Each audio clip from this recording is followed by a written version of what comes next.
यकम शुबान को हजूर सल्लल्लाहु अलैहि वसल्लम का पूरा महीना मामूल क्या था, आप किस तरीके से इसको गुजारते थे। और इस महीने की खसूसियत ये भी है कि इसमें इमाम आजम अबू हनीफा रहमतुल्लाह अलैह उनका वसाल भी हुआ। और अल्लाह के लिए किसी से मोहब्बत करना ये एक मुसलमान के ईमान का जुज हुआ करती है। हजरत इमाम आजम अबू हनीफा रहमतुल्लाह अलैह बहुत बड़ी हस्ती, फिका और हदीस के इमाम समझे जाते हैं। आपकी हालात जिंदगी क्या थी और आपका हजूर सल्लल्लाहु अलैहि वसल्लम से इश्क क्या था, इसके बारे में थोड़ी सी बात करते हैं। और आपका वसाल हुआ तो हम एक औलिया अल्लाह को इसाले सवाब किस तरीके से कर सकते हैं, कौन कौन से तरीके हैं जिससे हम औलिया अल्लाह को इसाले सवाब कर सकते हैं और किस तरीके से कर सकते हैं। इसके लिए आखिर तक बात को जरूर सुनिएगा। फर्स्ट टाइम आए हैं तो चैनल को सब्सक्राइब कर लीजिए और वीडियो को सदका जारिया समझकर लाइक और शेयर भी जरूर कीजिएगा।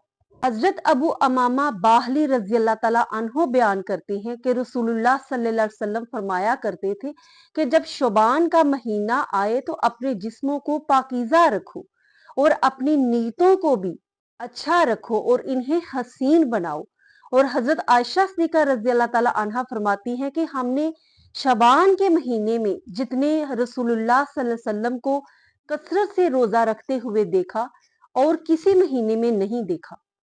नसाई की हदीस है और हजरत उसामा रजी अल्लाह ताला अन्हो बयान करती हैं कि हजरत आयशा सिद्दीक़ा रजी अल्लाह ताला अन्हा फरमाती हैं कि मैंने अर्ज की, या रसूलल्लाह, हमने आपको रमजान के बाद सबसे ज्यादा शबान में रोजे रखते हुए देखा है, इसकी क्या वजह है।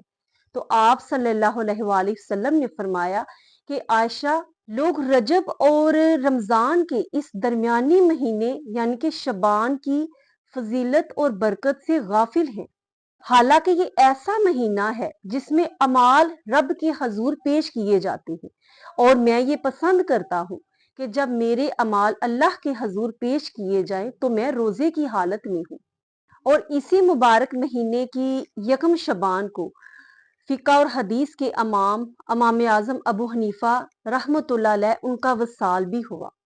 फिका इस्लामी की सबसे पहले तदवीन और अबवाब बंदी का आजाज हासिल करने वाले इमाम आजम अबू हनीफा 70 हिजरी को इराक के शहर कुफा में पैदा हुए। आपका नाम नुमान, वल्दियत साबत और कुनियत अबू हनीफा है। इमाम इब्ने हजर मक्की और दीगर मुहद्दिसीन ने तकरीबन 20 सहाबा कराम जो हैं उनकी तादाद बयान की है कि जिनकी जियारत इमाम आजम अबू हनीफा ने की हुई थी, इसलिए आप ताबई बन गए। और ये वो फजीलत है जो दीगर आइमा कराम को हासिल नहीं हो सकी। आपने तमाम उम्र तदरीस फरमाई और आपके शागिर्दों की तादाद हजारों तक थी, इनमें से 40 दर्जा इज्तिहाद पर फाइज थे।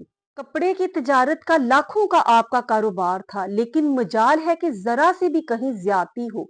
एक दफा खादम ने किसी खरीदार को कपड़ा फरोख्त किया तो उस कपड़े में के अंदर जो खराबी थी वो बयान ना की, जो 30,000 दरम की कीमत का था। जब आपको मालूम हुआ तो आपको बहुत इस पर अफसोस हुआ और बहुत रंजीदा हुए, लेकिन आपने वो तमाम रकम गुरबा में तकसीम कर दी। आपका दिन दरसो तदरीस में गुजरता और रातें आपकी जिक्र इलाही में गुजरती और आपने 30 साल तक एक रकत में पूरा कुरान पाक खत्म फरमाया करते थे। 40 साल तक इशा के वजू से फजर की नमाज अदा की और रमजान मुबारक में 62 कुरान पाक खत्म फरमाया करते थे। रातों को कयाम की हालत में इस कदर गिरियाजारी किया करते थे कि चटाई पर आपके आंसुओं के गिरने की आवाज सुनाई दिया करती थी।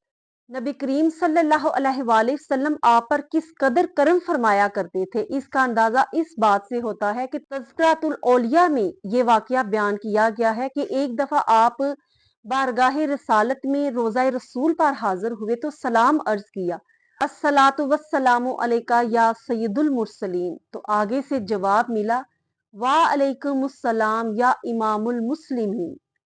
हजरत दाता गंजबख्श अली हजवेरी ने अपनी किताब कशफुल महजूब में एक ख्वाब का तज़किरा किया है जो उन्होंने शाम में हजरत बिलाल हबशी रजी अल्लाह ताला अन्हो के मजार पर देखा था। आप फरमाते हैं कि मैंने देखा کہ रसूलुल्लाह सल्लल्लाहु अलैहि वसल्लम हरम शरीफ में दाखिल हो रहे हैं और आपके पहलू में एक मोमर शख्स है जिसको बच्चों की तरह आपने अपने पहलू में लिया हुआ है और मैं आपकी कदम बोसी के लिए आगे बढ़ा। मुझे ख्याल आया कि ये खुशकिस्मत कौन है जिसको सरकारी दो आलम सल्लल्लाहु अलैहि वसल्लम ने अपने सीने से लगाया हुआ है।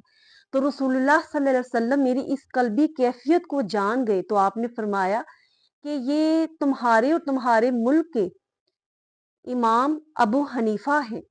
आपके वसाल का वाकया कुछ इस तरह है कि लोगों में आपकी मकबूलियत से खाइफ होकर खलीफा अबू जाफर मंसूर जो है उसने आपको काजिल कजा का ओहदा पेश किया जो आपने कबूल करने से इनकार कर दिया, जिसकी सजा के तौर पर आपको कैद में रखा गया, जिसमें आप पर तशद्दुद किया जाता और आपको जहर पिलाने की कोशिश की गई। मकसद ये था कि खलीफा की हर जायज नाजायज हुक्म पर जो इमाम आजम है उनकी मोहर लग जाए, लेकिन आपने ये कबूल ना किया जिसकी वजह से आपको इतनी तकालीफ बर्दाश्त करना पड़ी। 80 साल की उम्र में कैद खाने के अंदर ही यकम शबान 150 हिजरी में नमाज की हालत में सजदे की हालत में ही आपका इंतकाल हुआ। बगदाद शरीफ में आजमिया के मुकाम पर आपका मजार शरीफ है। तो नाजरीन, इस मोतबर हस्ती के लिए इसाले सवाब करने के लिए कोई भी औलिया अल्लाह के लिए जब आप इसाले सवाब करते हैं तो उसके बहुत से तरीके हैं। जरूरी नहीं कि आप इसके लिए कोई बहुत बड़ा एहतमाम करें, कोई बहुत बड़ा प्रोग्राम करवाएं, कोई बहुत बड़ी महाफिल कराएं। अगर आप अपनी इस्तात के मुताबिक करवा सकते हैं तो बहुत अच्छी बात है, करवाना चाहिए। लेकिन अगर आप इसकी इस्तात नहीं रखते और आपके दिल में ये ख्वाहिश होती है कि हम किसी मोतबर हस्ती औलिया अल्लाह जो है उनको इसाले सवाब करें, और वैसे भी इस तरह की इकदाम जो है हमारी जिंदगी में बहुत खैर और बरकत का जरिया बनते हैं, इसके लिए जरूरी नहीं आप बहुत बड़ा एहतमाम ही करें। आप अच्छे तरीके से वुजू करके 2 रकत नफल अदा करें। नफल अदा करने के बाद उसके आप हाथ उठाकर दुआ करें कि ऐ बारी ताला, हम इन 2 नवाफल का सवाब हजरत इमाम आजम अबू हनीफा की खिदमत में पेश करते हैं, कबूल और मंजूर फरमा। ये भी एक तरीका हो सकता है। दूसरा, आप कोई खाना पकाकर सदका खैरात करना चाहते हैं, उसका इसाले सवाब आप पेश कर सकते हैं। ये छोटे छोटे मुख्तलिफ तरीके हैं जिसके साथ आप कर सकते हैं। अल्लाह रब्बुल इज्जत कबूल फरमाने वाला है। अमलों का दारोमदार नीयतों पर है। अपना ख्याल रखिए, दुआ में याद रखिए। अस्सलामु अलैकुम व रहमतुल्लाहि व बरकातुहू।